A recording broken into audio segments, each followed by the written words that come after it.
Pokazat ću vam kako sam prije godinu dana, tačno na ovom mjestu, zbog puknute gume i niza mojih grešaka, ostao sam u šumi skoro cijelu noć. Kako sam se izvukao i šta sam naučio, to je priča ovog videa. Prva greška desila se prije nego što mislite.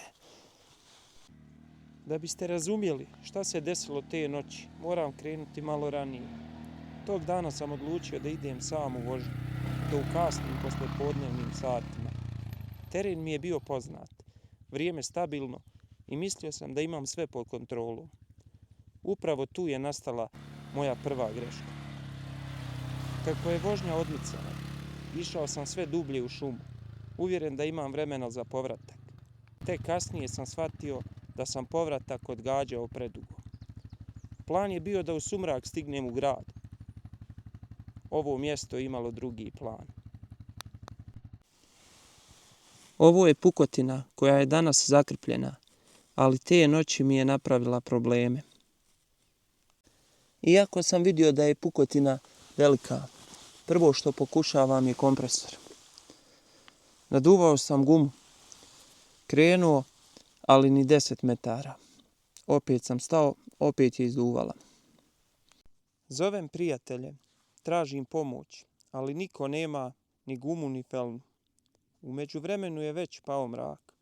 Sam sam u šumi i shvatam da se iz ovoga moram izvući sam. I ljudi, u tom trenutku otvaram gepek i tražim sve što bi mi moglo pomoći. Ja sam imao jednu flašu, nož, upaljač, par kesa i kompresor. Ova metoda se na početku pokazala uspješnom. Uspio sam zaglaviti kesu, naduvao gumu i kreće. Ali nakon samo 15-20 metara kesa ispada i ja ponovo stajem. Shvatam da kesu moram nekako zalijepiti, ubaciti unutra i zalijepiti, ali ja u tom trenutku nisam imao nikakav lijepak. Dolazim na ideju da uzmem ovu kesu i pokušam zapaliti, stopiti, da dobijem zakrpu. Ova ideja se na prvu učinila uspješnom. Sjedam i krećem da vozim. Ali opet, ni nakon 50 metara stajem i opet guma je izduvala.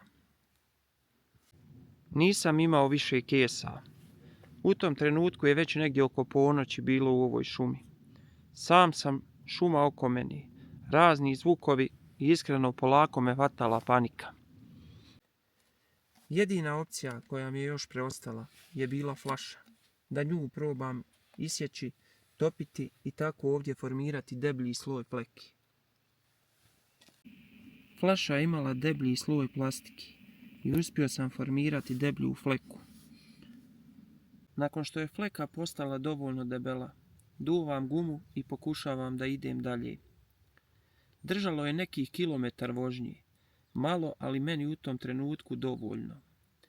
Stajem, doduvam, nastavim dalje. I do grada sam iskreno stajao više od 10 puta. Ljudi, moj popravak ove gume je trajao oko 8 sati i izvlačenje iz ove šume. A moje greške koje sam napravio je da nikad nisam trebao krenuti sam u šumu. Povratak nisam smio planirati kasno i nisam imao dovoljno opreme za popravak guma. Ovo je bila moja priča i moja životna lekcija. Ovaj video snimam da vi ne ponovite moju grešku. Da li ste imali slične situacije, pišite mi u komentarima. Ako voziš kvad ili planiraš kupiti, zaprati me za još priča s kvada.